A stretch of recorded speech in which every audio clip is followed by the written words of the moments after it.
So, Antonio, amazing job on Yes. that today, right? God has definitely given Antonio a gift. Yes, he has. And it's not just when he drives down the road, but he's put it inside of him, and it's this way of expressing his love for God and God's love for him. And we want to exploit those gifts as much as we can, so thank you. I want to share something with you and the rest of the church. So I'm holding money in my hand right now. Yeah. And so, part of what Antonio was talking about was how we look at homeless people, or we look at people who maybe look less than or whatever, because that's the way our minds and our human nature computes things, unfortunately. And there was a gentleman in the trash can right outside the door, inside the trash can, digging around, getting all his plastics and his recyclables and all that stuff. And he's like, "Oh, I didn't mean to disturb your church." I said, "No, don't worry about it, man. Just, I know you're going to use that stuff. We're good, so go ahead." And so then a few minutes later, he opened the door and he's like, "Hey, come here." And I was like, "Okay, here we go." And he's like, "Hey, man, I want to make a donation to your church." And if that doesn't speak to your heart, I don't know what will. That's right. Okay? But somebody who's digging around in a trash can gave the money out of his pocket to God's work here in Long Beach. So we want to pray for that man today. I don't know his name. I should have got it, but can somebody come grab this money from me? Please put it in the offering. Thank you. So, Lord, we just thank you for today. Thanks for what you're going to do in this place, for what you're already doing. I just pray, God, a twofold blessing over that gentleman. God, that you would encounter him on the street, God, that he would encounter you. That you'd have a radical time of just getting to know him. Lord, I thank you that you are limitless, that you don't hold anything back.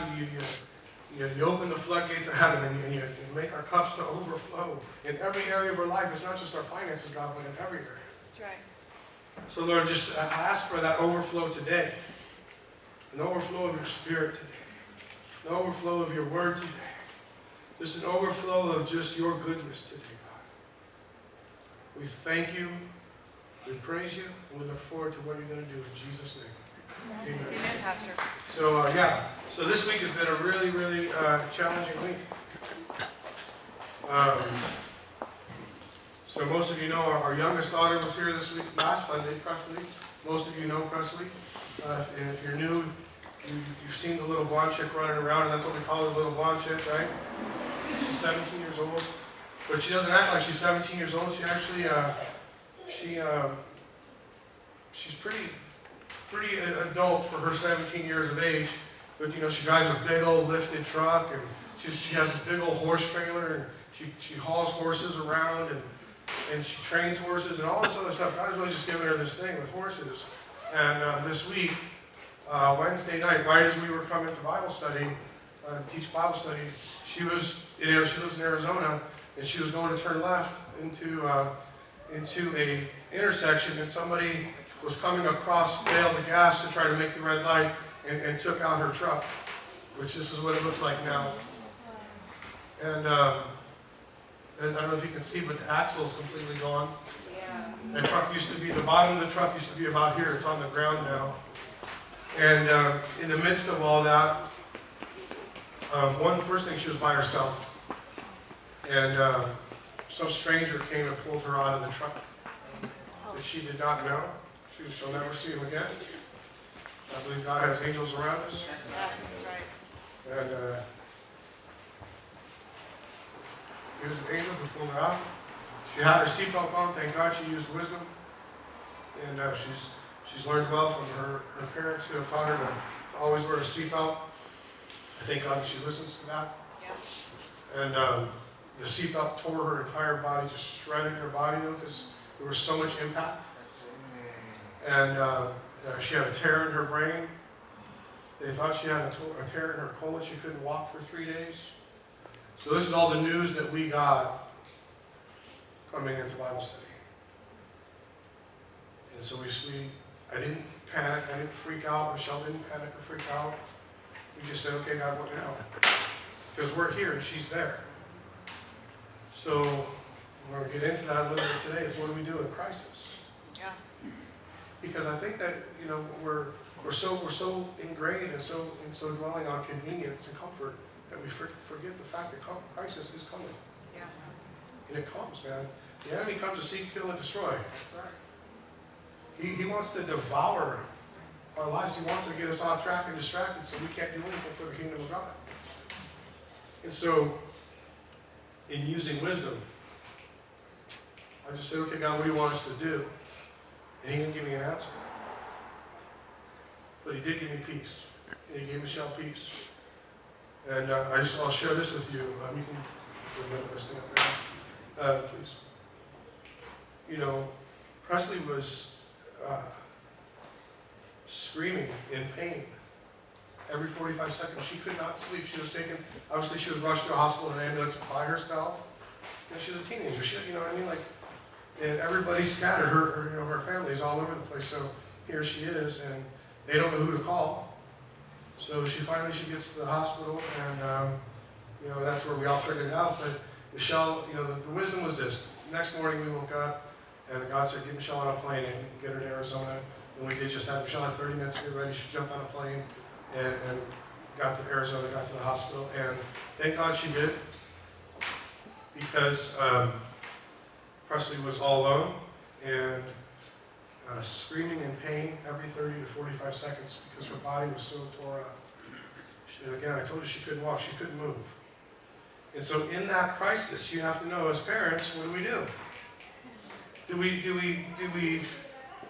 go into the pain with her, or do we go into the promises of God? Come on.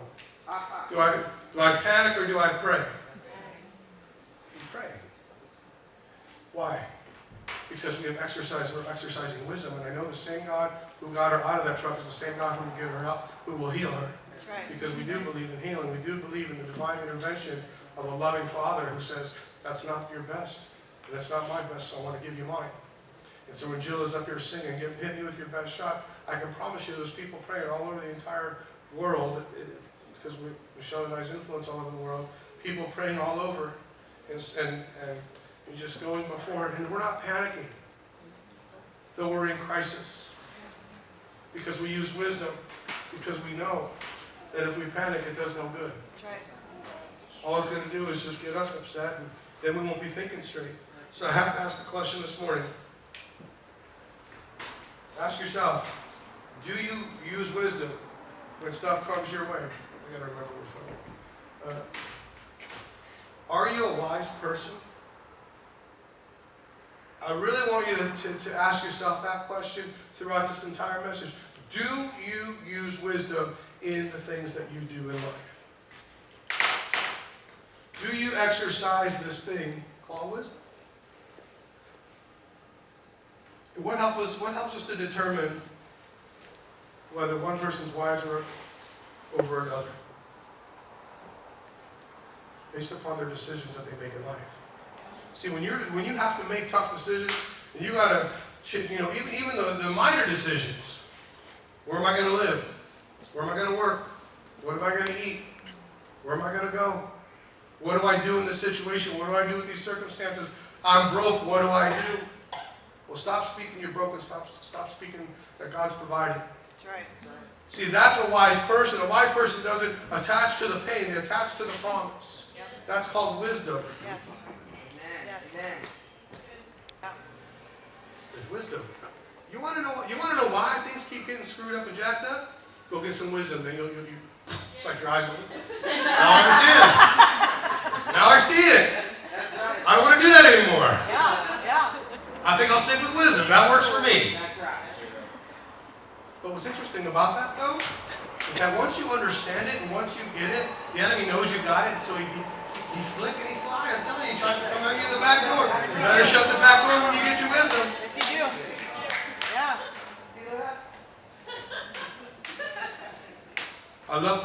Wisdom will save your life. Yeah. It saved Presley's this week.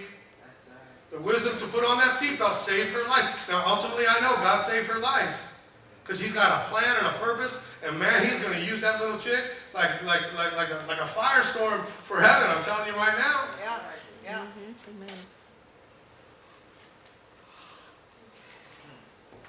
Man. When you get up in the morning, you should click your seatbelt on. I'm not talking about in the car. I'm talking before you get out of bed. You better put the seatbelt and wisdom on and go, hey, God, I just need your protection today. I need to know where you want me to go. Where are we driving, where are we walking, where are we flying? I don't care what it is. How are you going to get there? But I know that if you ain't with me, I ain't moving. Yeah. Because the second you get up out of your mind and you get to doing your daily because you think you got it all figured out, I can promise you this, Wednesday, after Presley got done at the arena with the horses, she wasn't thinking, I bet you I'm going to turn the corner and somebody's going to run a red light and completely demolish my truck and put me in the hospital and all the other stuff that's going to happen. Do you think that's what she was thinking Wednesday night? She had no clue in her mind. That's right. But now she has understanding. So she sees it firsthand. Yeah. So, put the seatbelt of life on. Put the wisdom of God in your mind and your heart. Get it. It'll cost you something.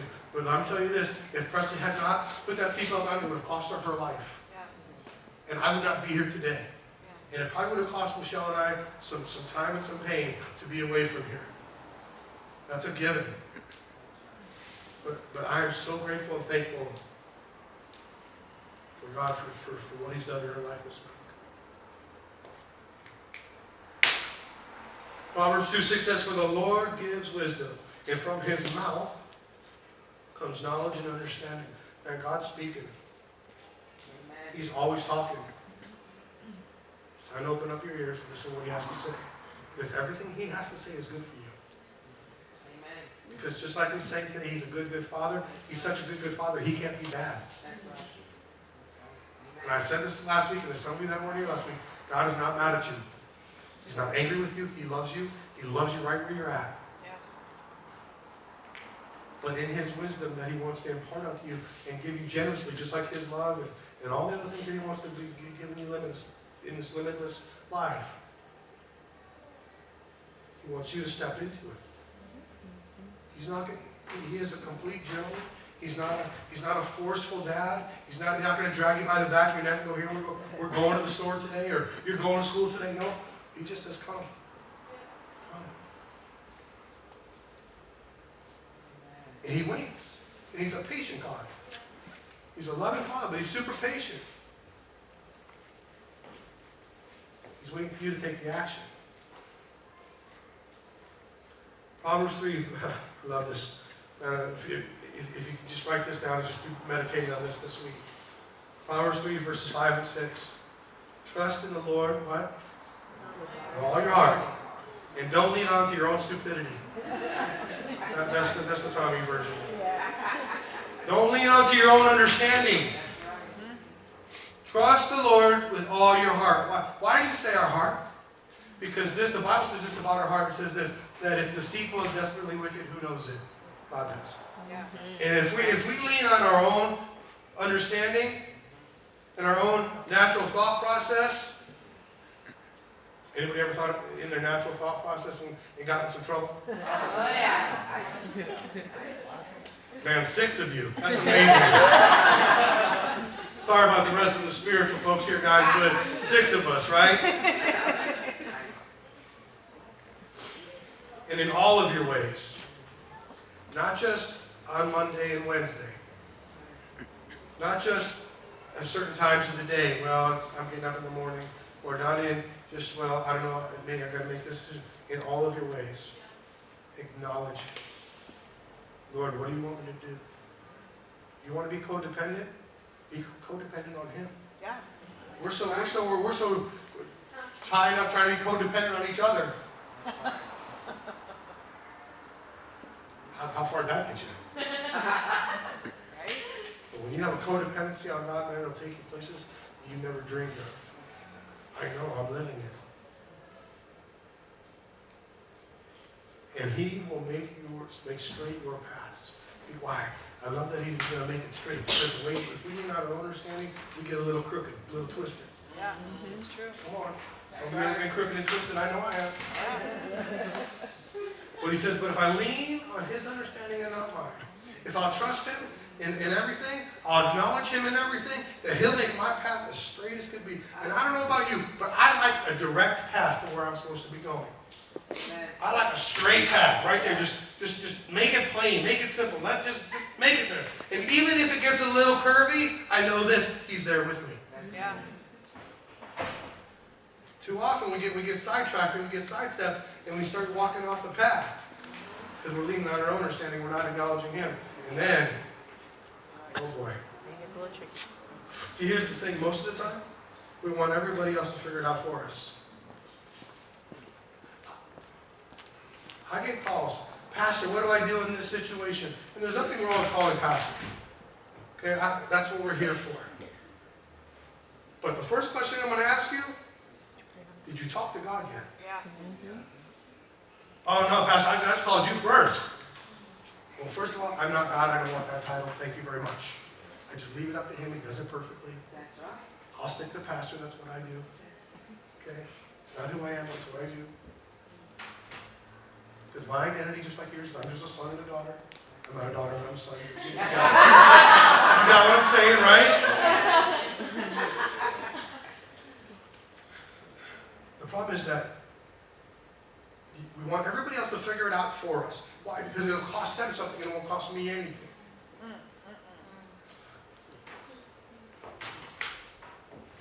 But not even my wisdom is limitless.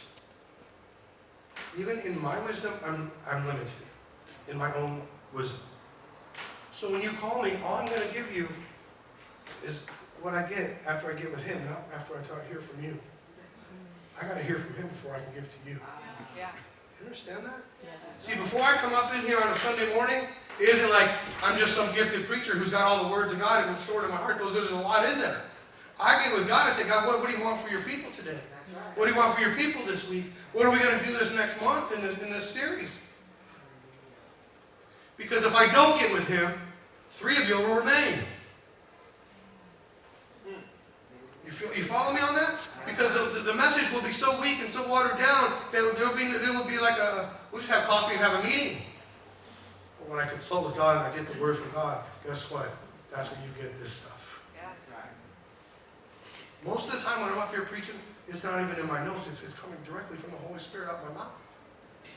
Because when I walk around the building while you all are singing, I'm saying, Lord, I need your wisdom. Impart it onto me. Give me what you need, because I can't do this. As a matter of fact, I will not do this without you. I refuse to. So you better show up. Not that I'm telling God what to do, but I'm just telling him I'm scared, I'm weak, and in that I become strong. Yeah. I rely on his strength, not mine. See, so I lean on his understanding.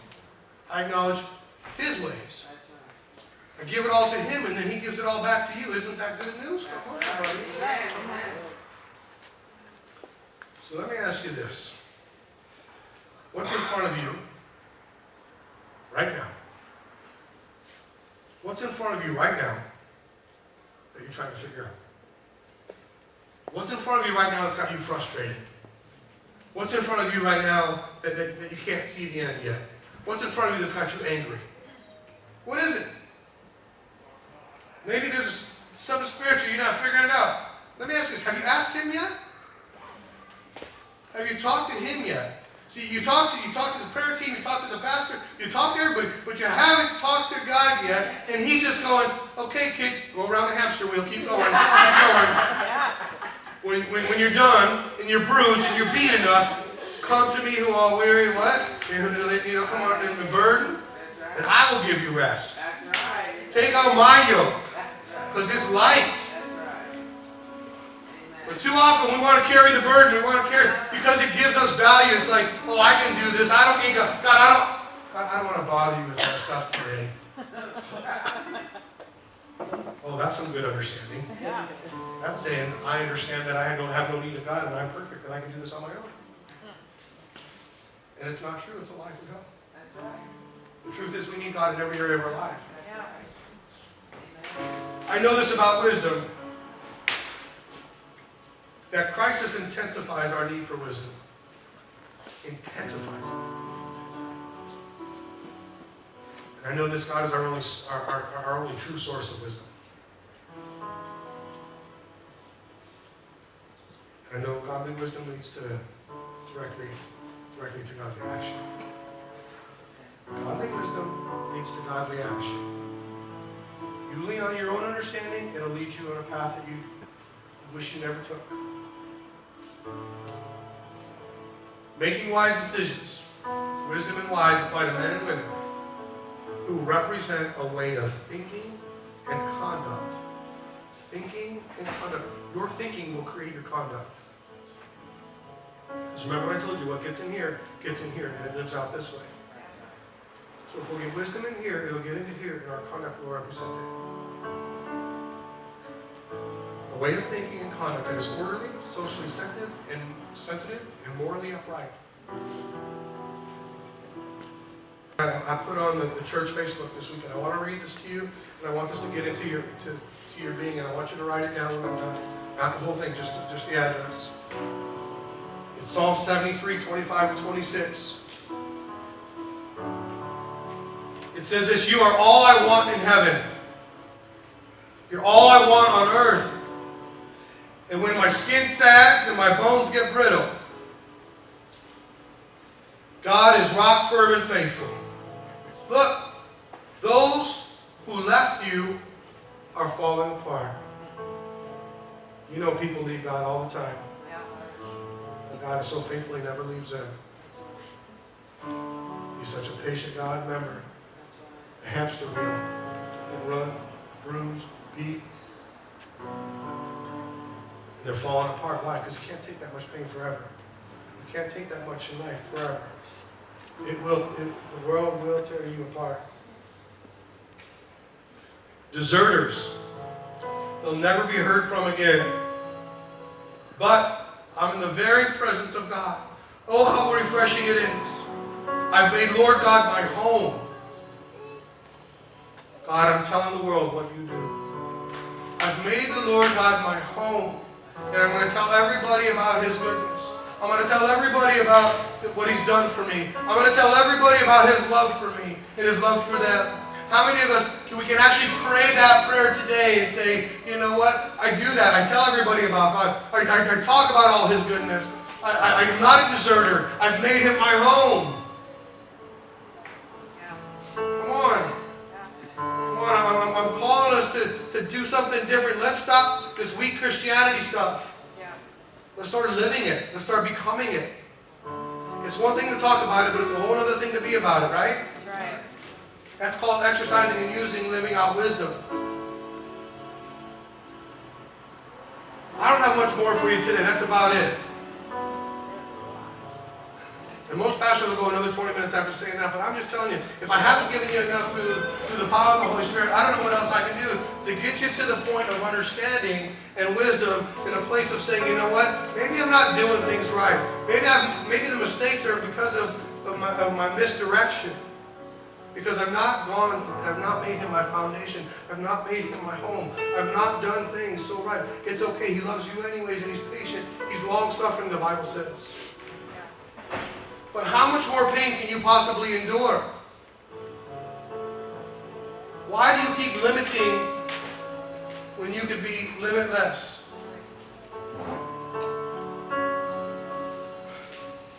It's time that we open up our minds and our hearts to a loving Father who gives generously in every area. It's not just in wisdom, but it's in faith. It's in love. It's in finances. It's in your health. It's in all the different areas of your life. It's called abundance. Jesus said, I came to give life, but just not any life, an abundant life.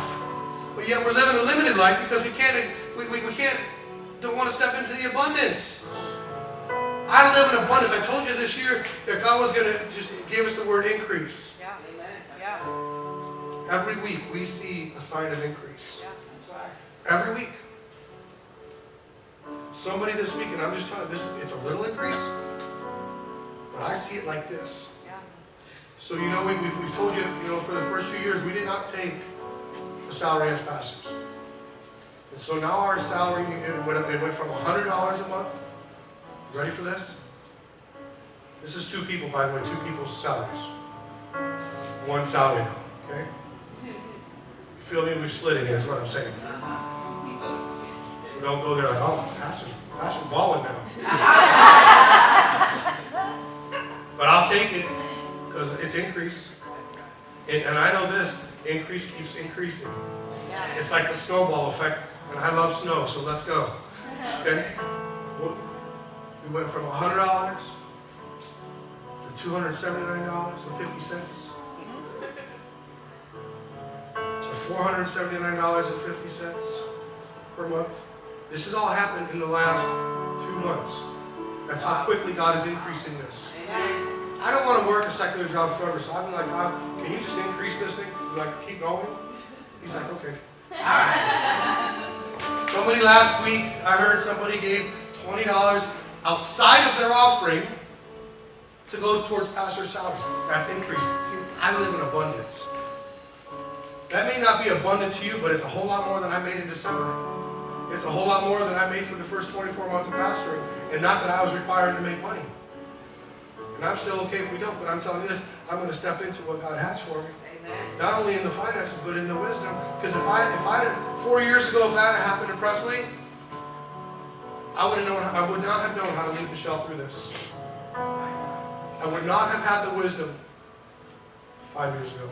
The wisdom to go through all this. It would have been, let's go into panic mode, let's freak out. Now I got to deal with exes and all this other stuff. And it would have been all about me. But God's given me wisdom, He's given me increase because I've asked for it. Right. You have not because you asked not. So start asking. It's okay. It's not like He's going to trip out and go, I can't believe they're asking me for this. Think about when your kids ask you for something, or have asked you for something. You don't shut them down when they're asking. Let's try to figure that out. Let's get it going. Maybe it's good now, maybe it's not good. But He answers and He gives. It's a promise from God. If you're here this morning and you've never received Jesus, you've heard a lot about God, you think you know God, but you don't have an understanding and the wisdom of God, and you want to know Him, you want to have a personal relationship with you, we want to pray with you today. So if that's you, can you just pop your head in here and say, Pastor, I want Jesus in my life and I want everything that He has for me. I want God in the fullest way, in the fullest form.